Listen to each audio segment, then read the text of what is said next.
it's TNF, we're back here at the episode podcast to talk about TNA wrestling shenanigans. And of course, we're here to talk about the Genesis review. Sorry, it is a bit late, but it was coming. And it will be even later. I've just started recording this, and I know it's running late. But yes, things happen, stuff happens. You know, it all goes down. So, first we'll have a look at the pre-show. For all the shenanigans there. Eric Young, BDE, and what's his name? KG Orso, versus Stax for the international title. This one was okay. I think this was like, the fans were still really filing into the arena at this point. Like, they'd already had like some stuff on the pre-show, a discussion with the Busted Open Radio and some of the other people there. I do think that the discussions can add something, but I think that's why they limit a lot of the stuff that they do with it to the pre-show, because like it's pretty boring, to be honest, because it's a very slow, drawn out process of people just talking about like what they think the show is going to be rather than getting to the action itself. And an hour to just talk about like a few of the matches that, you know, are there. Like, maybe instead of doing that, have a little bit more focus on the matches themselves, like during the show or whatever. I don't know. But yeah, it's tough, isn't it? It's tough. But yeah, still Stax won this 4-way here. So yeah, I said before, like, who are you gonna get to take this belt off of Stax? Because like I said before, like these mid-card titles, like they're one of those titles that we could almost do without. So it isn't that important, honestly. And I feel like we've already kind of run this story and it was more important with the world title. This doesn't feel nearly as important, obviously, for many, many, many reasons. But, you know, it is what it is. We definitely have to get that belt back in some ways, or it has to be, like, vacated or retired or whatever else it is to, you know, so that somebody from NXT doesn't have one of our belts or whatever. And I know the people will say, oh, well, we're just a feeder system to WWE, or we're just a developmental league of some sorts to WWE or whatever. It shouldn't be like that. It should be, yes, we can develop some talent or whatever, and they might go to WWE or they might appear in WWE or whatever else, but we should be, you know, it should be a ground where people are coming to ply their trade ultimately, no matter what journey they're on, whether they're just coming to TNA, you know, to go to WWE or AEW or wherever, or they're just trying to ply their trade and learn, or whatever it is, like, and they just want to pop by or whatever it is. So yeah, and get a showcase on them all. But whatever. I actually thought that the hometown man was going to be in this. But no, apparently not. I don't know what's going on there. But yeah, this was just a fine match there to start the show off. Backstage, Santino Marella's cursing because Stax got the win. He's not happy about that, but the new director of operations, Daria Ray, criticizes Santana for, you know, booking this match in, you know, effectively just an emotional state. But yeah. We get another match that is suddenly added to the pre-show, which is Tessa Blanchard and Mia L'Amour versus Vicious Vicky and Indy Hartwell. So this stemmed from some backstage shenanigans there, where Tessa was berating Vicious Vicky, and Indy stepped in to say, "Hey, we'll meet you in the ring." It's interesting in a way to see what they're gonna do with Indy, because it's like, is this her tag team partner, or is she gonna get somebody else? I don't know, especially especially with this match. But the personal concierge introduced the new Elegance brand, who will be watching from ringside. This match one was pretty decent, honestly. But Tessa Blanchard and Mila got the win here after Indy got distracted on the outside, being attacked by the Elegance brand. So you feel like you're already starting to build more of stuff around Indy going around the knockouts titles, tag titles, since she's already kind of been, in that, in the picture with them before. And it's like really hard to have heels on your roster go against other heels. So I see you kind of like this is a stepping stone in some ways. So you're going to have Indy and whoever it is. I mean, I'm assuming it's Vicky, but I don't know. Beat Tessa and Mila at some point down the track. So that they can get a number one contendership or whatever. But yeah. Then Genesis starts. It starts with the AJ Francis Rich Swann match, which I was kind of surprised by. This was the opening match, but it was really quite good. It was really quite a good match. In this one, I said the match that Francis had with BDE was quite good. When he has good opponents who can, fly around and bump around and do all sorts of stuff for him, he actually does have some really good matches because he can just do his big man stuff and they can do a lot more work to help make the match a lot better, and whatnot. But yeah, this one was really good. I thought it would be good, but I was still like, oh well, this is pretty darn good. At the end, it wasn't 5 stars or anything like that, obviously, but it's still, it was a solid match, and you don't expect this sort of caliber of matches from Francis. If anything, it's the sort of match that somebody would normally have to absolutely drag and pull teeth out of somebody who's that size normally. But he had a good match here. But yeah, he gets the win here.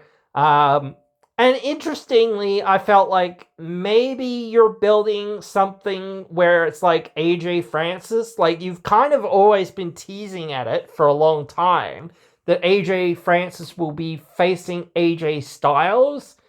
I wouldn't mind to see that, obviously, in some ways. But again, it starts becoming I've said this 30,000 times, but it's again, I don't know how much matches he will have, if any, in TNA. I mean, if you're starting to tease it, I feel like I don't think that it's been confirmed or they've decided to do anything with him. So it's I don't know whether you should ever tease these sorts of things. I don't know.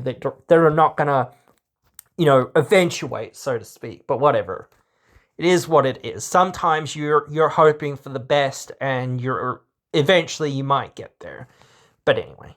Gia Miller interviews world champion Mike Santana ahead of the Texas Death Match, who is confident going in. Then we have the match between Elijah and Ali. This one was really good. This one was the last match was quite good, but this one was really good. This one was another step above the last match. Probably not 5 stars, I would say, but it was getting up there to 4 stars and whatever, so thereabouts, whatever. I know some people will be nitpicky about oh no, there was too much interference or whatever, and I do agree.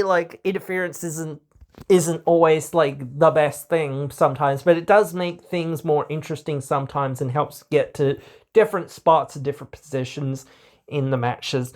And, again, I think it was 6 months ago or so that Elijah had that torn triceps or whatever, the same injury that John Cena had, and he's come back in 6 months or whatever it is, or less, I think. So he's done an amazing job to recover and to come back and to have this level of a match with previously torn pec muscle there as well. Yes, Ali carried a lot of this match as well, but still, like, and there was a lot of shenanigans and smoke and mirrors or whatever else, but still, like this guy, he, especially with that injury, he did a great job here in this one. And like, again, I start to think like Elijah is almost one of those semi-main event level guys where it's like, and so is Ali in some ways now. I think you're starting to make them feel like that, or you're trying to make them feel like that, even though this is sort of more in the mid card. But again, it's like I'm splitting hairs here. I'm trying to talk about how you're trying to position them and how you're trying to make them look. But both of these guys are very over and they're very easy to work with. So it's one of those things where it's like, okay, cool. Now let's get on the track with this, and like, because again, like, Elijah is probably never going to be world champion in TNA. I don't think. That's just me. Maybe in emergency, maybe, but I don't really think TNA needs him to be the champion, and I don't think anyone is super clamoring for him to be the champion. I think that just being an upper mid-card level guy, having some decent feuds, losing to some people here and there to help elevate them into title pictures, or into title, world title wins or whatever else it is, or even as a world title challenger. I could see him doing stuff like that. Definitely, he's done it in the past, but I just don't see him carrying the ball, so to speak. I don't really see that for him. Maybe, but I just don't think it's very, very likely. Though Ali, on the other hand, I do feel that he could have a world title win, but I don't know whether you're actually going to do that this year. It'd be a really close call for me to say, hey, that's what you're going to do, or that's the direction you're going to go, or whatever. So, but yeah, this was great, and Ali pulled out the victory here in this match. The next match is the final dance between JDC and Eddie Edwards. I don't really think I saw a lot of the video package that they initially had, where JDC was talking about like Bray Wyatt and a few other people that I think it's an digital exclusive. I haven't seen it, but apparently it was very emotional. And that was one thing that was brought up as he was making his entrance. He was wearing some very Terry Funk inspired trunks tonight, because Texas, and respect and so on and so forth. But yeah, again, but yeah, like, Terry is notorious for not retiring when he retires, so I don't know. This is just a funny little thing about that, where it's like, oh, you're wearing those tights from a man who, infamously didn't retire many times in his career, and here you are in a retirement match. But this one was absolutely just as good, just as great as the previous match, if not maybe just a little bit better, perhaps because there wasn't like as much interference or as much shenanigans or whatever else going on. This was a straight fight between these two, and this was amazing. And everyone was, pulling for JDC this whole freaking match, and it was pretty damn good, this match. It's a pity, after everything that went through this match, that JDC in some ways couldn't get the win. But like I say to myself sometimes, like, again, you say, well, what would that do for him? Or what would that do for the business? Or what would that do for anyone else? You know what I mean? like sometimes it can work, but most of the time it's just better to go out on your back, because again, that helps the next person and the next people and all that other stuff, because again, you're not the focus anymore. And what are you going to do now that, now that you're in this position? You're not going to do a whole lot with your career. Like, maybe you'll become a trainer, but again, like saying I won my, farewell match or whatever doesn't do a lot for you. It does a lot more for the other person. I hope that this does something for Eddie. I hope, like, even in considering where the title picture is at right now, I hope that he does get like some sort of world title picture match out of this or something. So we will wait to see. But yeah, Eddie got the win in this match. Post match, JDC had a big lap of the crowd and was saying thank you to everyone, and it was quite emotional in some ways to see this. And I want to absolutely say thank you to JDC for everything he's done, everything he's done here in professional wrestling and whatnot. And maybe again he'll continue to do. I don't know, but this was this is something special. I don't think he'll ever be a Hall of Famer or anything like that, but like, and we will see him next week or whatever it is. But still, to see somebody like this his last match, and JDC still, he had a really great match here, as I sort of was saying, so he could still go. He wasn't a beaten up, broken down old man who couldn't do anything. He was pulling out some great moves here. I loved some of the callbacks to Jericho. I was almost expecting Jericho to come out at some point during this match or at some point after this match, but it didn't happen. I was actually expecting some other debuts or returns or something at this show, so... But maybe there was one, and I haven't said it quite yet. Who knows? But anyway, time for the Bioflex injury report. Elijah is under evaluation after the attack from Mustafa Ali with the guitar. Macklin is out of action, but he will be... he is scheduled to wrestle this Thursday on TNA, or return this Thursday on TNA Impact. So much for those rumors of people saying, oh, he's leaving or whatever else. Well, maybe he is. I don't know. We'll wait and see. The Hardys are not 100% following the attack from the Righteous, but are cleared to compete. That is the TNA injury report. Ryan Nemeth versus Mara Sade is up next. I think they really went for a complete shift away from the different sort of action that you kind of had just been seeing. They, like I said before, this is sort of a comedy match in some ways. I don't want to say that it fully is or whatever else it is, because I don't want to delegitimize Mara Sade in her pursuits or Ryan Nemeth in whatever he's doing. I don't really know right now. But yeah, I don't want to belittle either of them. But yeah, this is just... from the match that you just see, this is not a very, like, serious match or whatnot, and most people, I don't really think, had much care for this match. I think a lot of people were going to the bathroom during this match. Not everyone, but again, a lot of people were dipping to the bathroom or whatever while this match was on, even though it was fairly short.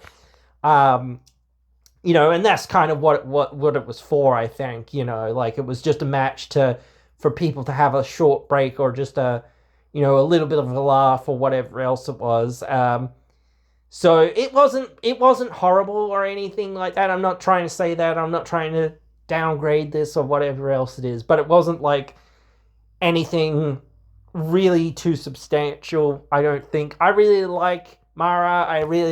I've actually kind of like Ryan as a good heel, but like, again, like I said this before, I said you should just end this thing between them here and now.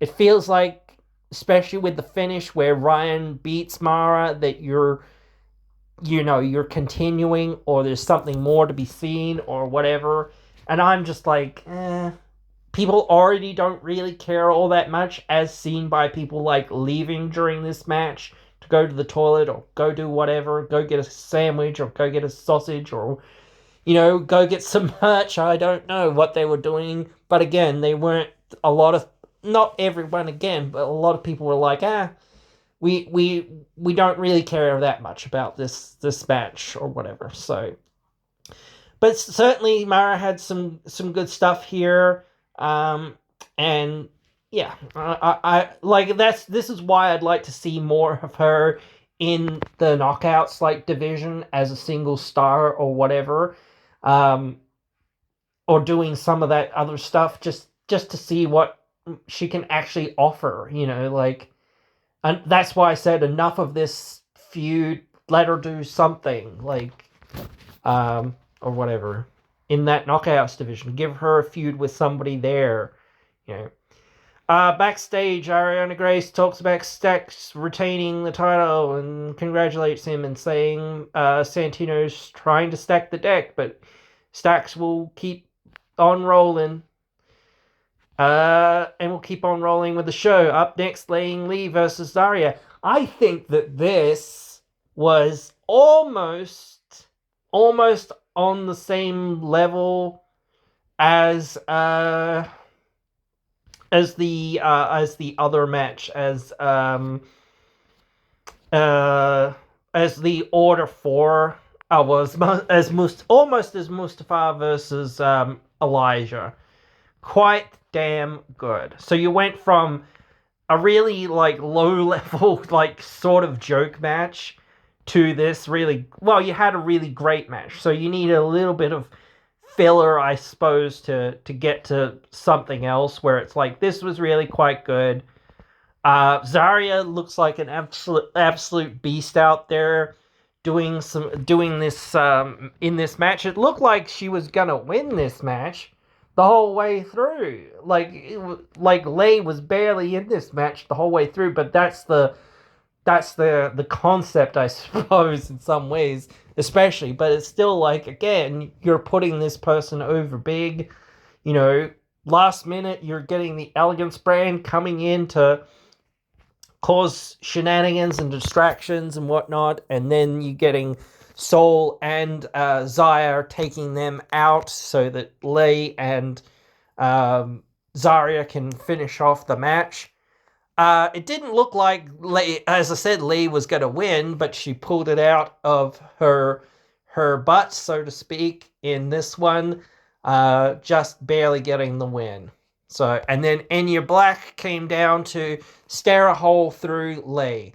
So, I said before, I felt like Danny should be the one to dethrone Lay, but I don't know. Now you've kind of got Enya, and it's like, this seems like you're planting that seed to say, hey, this is where we're going, or this is what we're doing next, or whatever it is, or this is upcoming, or whatever else it is, so to speak. So, I mean, you could still have Danny beat Lay and Enya cause the distraction or be part of the cause of it or whatever else it is.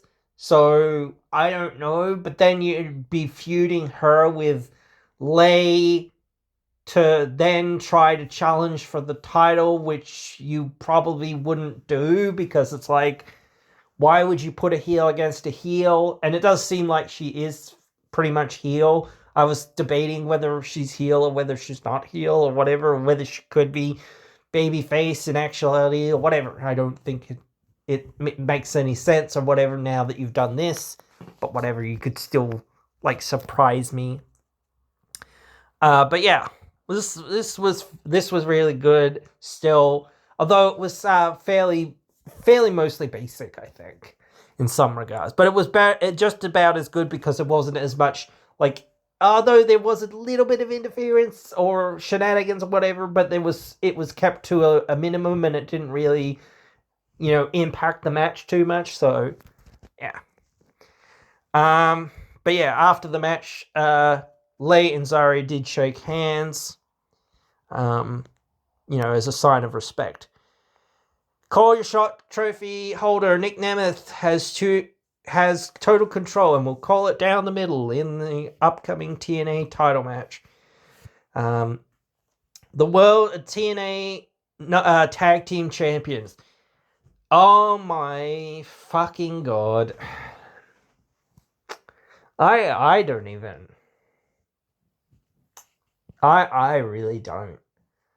I can understand kind of what you're trying to do here in some ways with this, but like I don't know. Maybe it's just me. I don't know. But this is my opinion, of it. And I would have taken those belts off the Hardys. I would have had the Righteous beat them. This is all I've got to say about this match. This match was pure garbage. Pure garbage. Not because of the finish, but because of the actual action in the ring from the Hardys. It was pure trash. They cannot go to save their lives, or at least seemingly they choose not to go to save their lives in TNA, or whatever it is, I don't know. Or maybe they're again, I'll try to give them some credit and say that they're taking too many other dates, or they're not healing up right, or whatever else it is, I don't know. But whatever it is, they should not be the guys holding these belts. I said before, or I was going to say before, they should have lost them here, and then they should have had to go and do like the Hardy compound stuff, or do some fun stuff there, trying to get in the Righteous's heads and all of this, and taking the titles, and all of that sort of stuff, or something like that, or whatever it is. Because then it's like, or maybe you could still do that in some ways. You want to get weird, do you? Well, we'll get weird. I'll invite you to the Hardy compound, or whatever, like, I still feel like you need to have something where it's like, you feel like you've gotten to that point where it's like, okay, cool, they got a win over them and they won the belts. You need to get these belts off of them, get them on somebody else. Like, and I think you're teasing that it's going to be Mustafa Ali or the Great Hands or something along those lines, or whatever else it is. But yeah, anyway, I don't know. These guys, Vincent and Dutch, like, perhaps they're not well-established guys, but that's the thing. That's what you should do. You should establish... This is why I said before, they didn't have a match before. They haven't had a win. This was their first debut match, and it was against the Hardys. Now, that's pretty cool and pretty awesome, but they lost. So now where are they at? What are they going to do? How are they going to rebound? Where are they going to go from there? All of that. And that's fine to start saying, okay, well, where are they going to go from here? How are they going to, do whatever it is that they're going to do? And there's still some interesting stuff in this, like whatnot. But it's like, I just don't care. I don't care because I don't care about the Hardys, because I can't see them, wrestling, realistically. They should be, saying, that's it, we're done. Or, whatever. Or just be in WWE, where I don't have to worry about you guys stinking up the joint with your poor matches. And yes, it's not always about the matches, but work smarter. You guys talk about working smarter, So much of this match was terrible because you guys didn't work smart enough, or you said, or whatever it was. Somebody said that they had to have 15 minutes or whatever it was out there. You should also be talking to your agents and your producers and stuff and saying, hey, this is way too long. We need to cut this down, cut it down. It should only be like maybe 5-10 minutes at the most. There was a lot of like stuff in here that was just like redundant and repetitive, and yeah, again, just like not worth the time of doing in many ways. It's like, dude, move on. Like, this was the lowest of low points for me in this show. Like, yeah, maybe that's because, like, again, I'm on the other side where everyone else is like, especially in the crowd, I noticed it. Everyone in the crowd's chanting for the Hardys and going for the Hardys and whatnot. And again, like, at least they're invested in the story. I'm somewhat invested in the story, but in a different way. I'm just invested because I'm like, finally, get rid of these guys, being the champions, and hopefully they'll, these new guys will carry the division for a while, and then we'll see something else. Anyway, TNA X Division champion has a message saying, well, my fellow countryman Joe Hendry will replace me. And I hope to see you guys soon. And Cedric and Moose will get their title shot later down the line. Hopefully. Now, oh my god, what the fuck was the decision with this fucking match between Joe Hendry, Cedric Alexander, and Moose? Maybe it had to get changed for some reason. I don't know. But still, like, what the fuck was this decision? Having Joe Hendry win? Like, what the fuck? Also, before I say too much more, I do hope that Moose is okay, because it seemed like he suffered a legit injury in this match by getting backdropped onto the steel steps.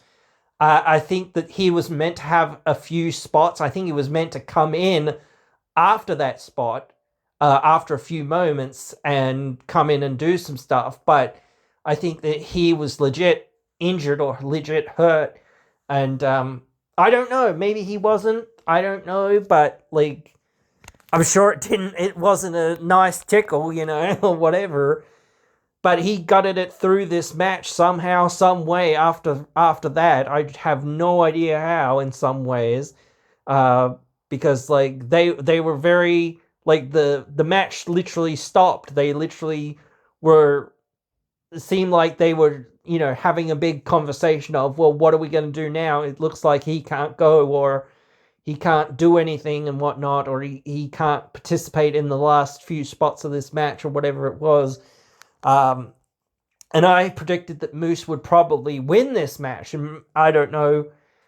I thought, like, if Moose wasn't winning this thing, because it didn't seem like he was going to get back in this match for a while, that Cedric might win. But to have Joe Hendry win, who's not even going to be here next week, is like, what? Why did you do that? Like, I just don't know. I just don't understand why who does that benefit? What does that do? Or whatever. Like, it's a short-term decision. That's what I mean. It's just such a short-term decision. It might be fine on the night or whatever else it is, but going forward after this, it's like, so what? You like, not to say that you buried people or whatever, but again, it's just like, if Moose was meant to win, then have Cedric win. I don't know, but it seemed like, well, this was the decision perhaps all along. I don't know, but if you were going to go in and say that Hendry was going to win this thing, it's like, dude, what the fuck? Why the fuck is he winning this shit? Like, I just don't understand. This was the match that, like, mostly this match was really actually pretty darn good, especially with, like, the fact that Moose seemingly was, legit injured and, fighting through a legit injury of sorts throughout the later stages of this match. The crowd was right behind Moose, the whole way through the later stages of this match, because he was absolutely pulling, pulling through somehow, some way in this match, especially with, what had happened earlier with JDC and his system buddies and whatnot. So, yeah, I just don't understand the decision. Like, the match was fine in itself, but the who won this thing, like, what the hell? Like, literally, I have no clue why you've done that. And you might say, oh, fans would have been mad to see, or wouldn't have liked it to see Joe lose, or what? Why? He's not even going to be here next week, even if they do say, oh, boo, Joe lost. So what? Like, in some ways, he's not even going to be here next week.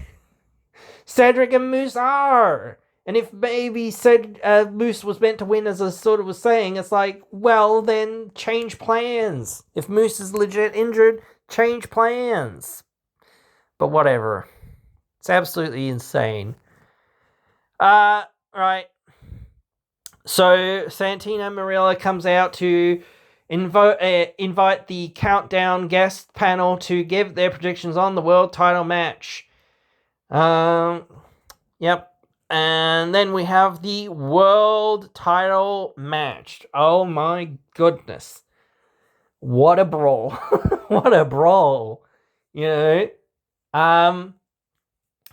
was like very like old school in some ways. You don't see a lot of these brawls that go out into the crowd or go out into the back or go and do that stuff anymore a whole lot. Yes, you do see them here and there. Like, I think we talked about one, like, last year and maybe a couple of years ago, or here or there, or whatever it was. But you don't really see it a lot. And that's a good thing. Like, you don't want to see these things a lot, because, again, that ruins the allure and ruins the whole thing if you're having, these brawls all the friggin' time. Yes, it's sort of boring just to have regular ass matches, but like, you can't start a fight, so to speak, with just blood and guts and whatever else, and especially not just random matches on TV or whatever else it is. It's like, no, you can't just have a dog collar match on a random episode of TV. That, and then again, like, especially, it's like, you need to put those sorts of things on pay-per-view. Those are the sort of things you should put on pay-per-view, because it's like, dude, people should pay to see this stuff, but yeah, oh my god. This one was all around the arena for a few moments. But this main event was pretty darn amazing. Santana hitting a cannonball into the Kazarian in the guardrails, which was absolutely nuts. It was absolutely nuts. Where am I looking? I'm looking for something. Yeah, that pile driver that Santana did right into the steel chairs from onto Kazarian was insane as well. And that, I think, that cut Kazarian open. I don't know whether that was planned or what, because he was barely bleeding, and they were like, after that they were like trying to get him to bleed a bit more to open that up, because it was like, oh, okay, you're bleeding, so we might as well go for more blood. That wasn't, I think that was probably planned, but like, I don't think that getting color here was. I don't know, but then again, it might have been. But the counter that Kazarian did into Santana into the table, that was great too. Then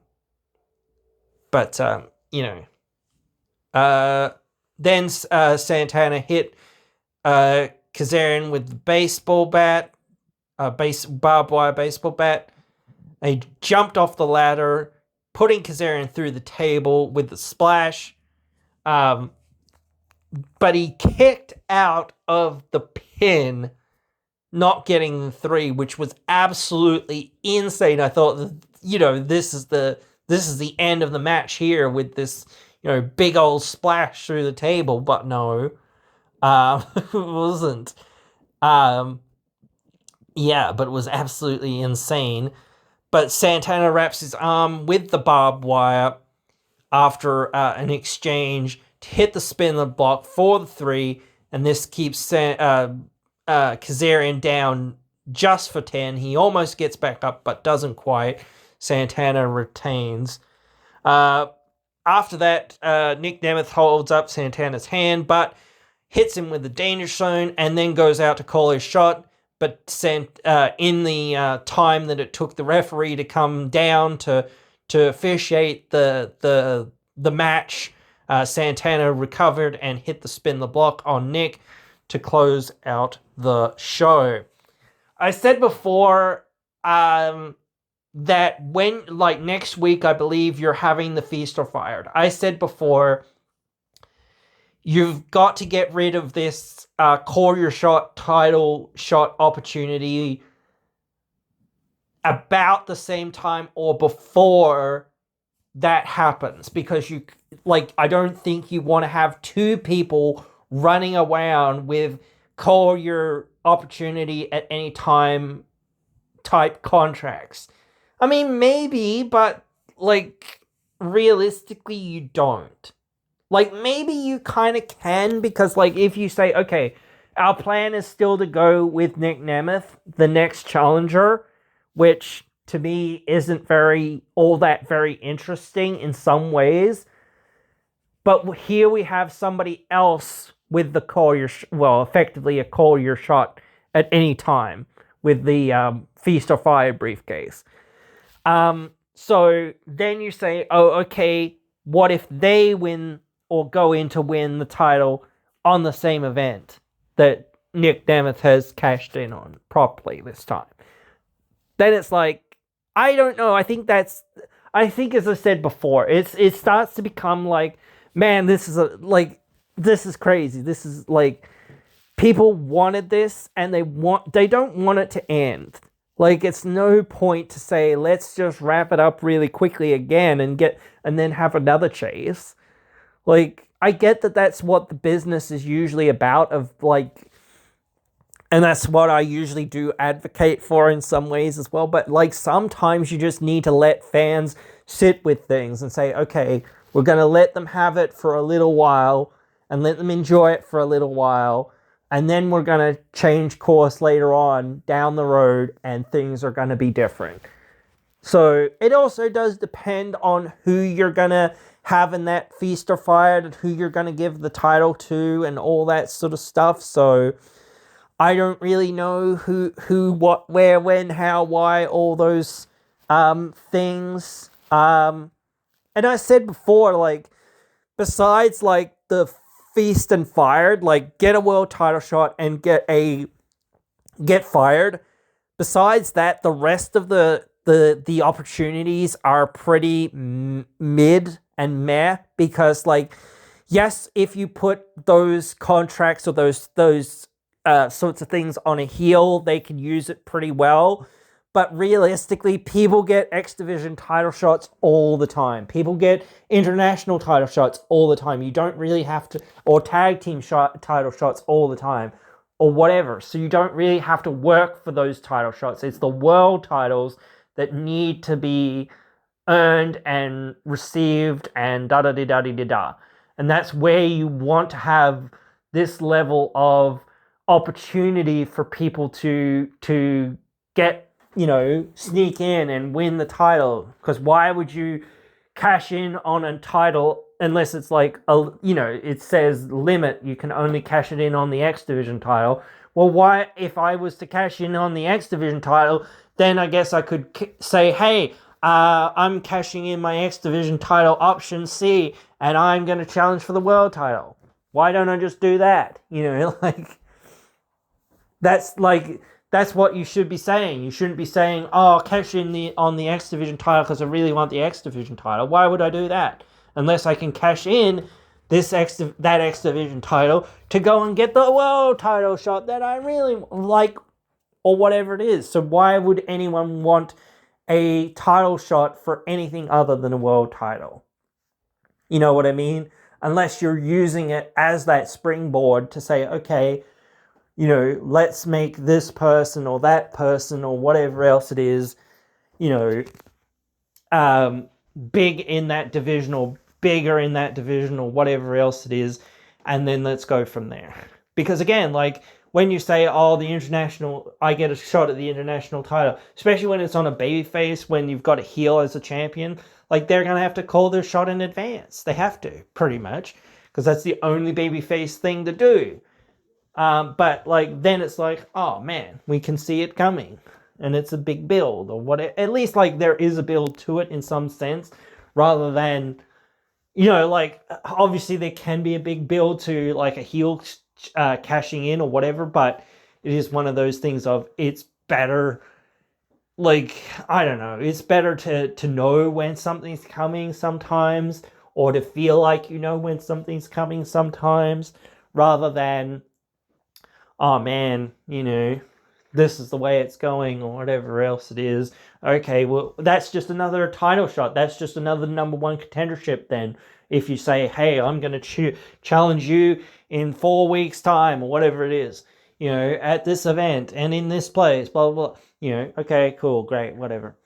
You know, there's not as much interest in that when it's like, oh yeah, okay, cool. You know, we already know where this is going. But anyway, now we have to start looking forward.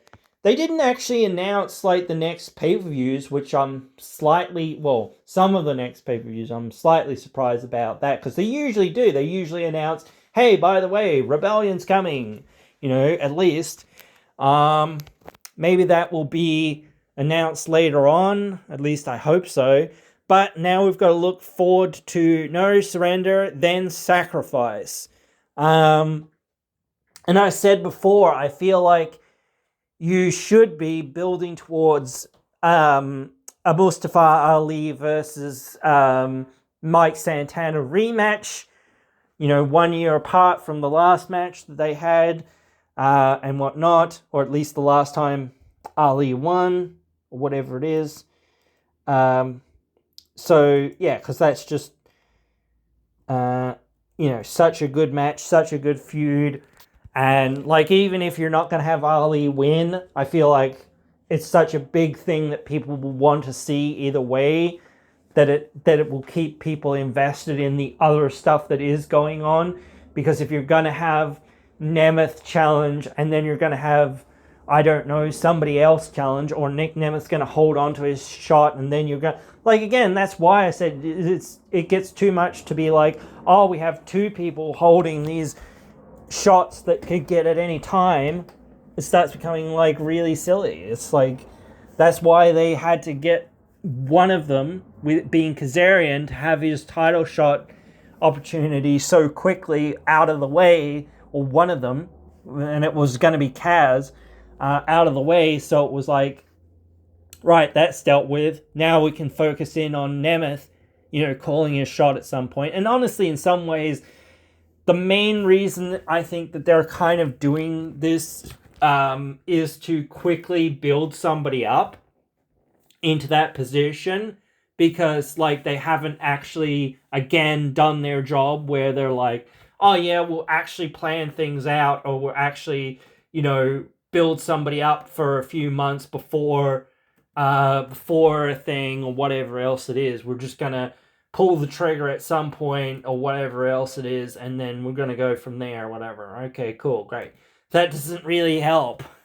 But yeah. Anyway, it is what it is. But yes, so absolutely, I'm sure that this is out and about everywhere as well. Get your tickets in Nashville for February the 13th and 14th.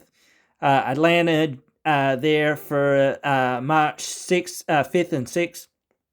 New Orleans there in March 27th, 28th. So, and of course Albuquerque next week, 22nd and 23rd. So, yeah. But yeah, guys, that is pretty much it for this one, I think. And as I said, we'll be looking forward to No Surrender, rather. Let's say Sacrifice. I always get them muddled up. Yeah. So prepare for that. And I hope you have enjoyed this one. And I hope you'll join me again in another one.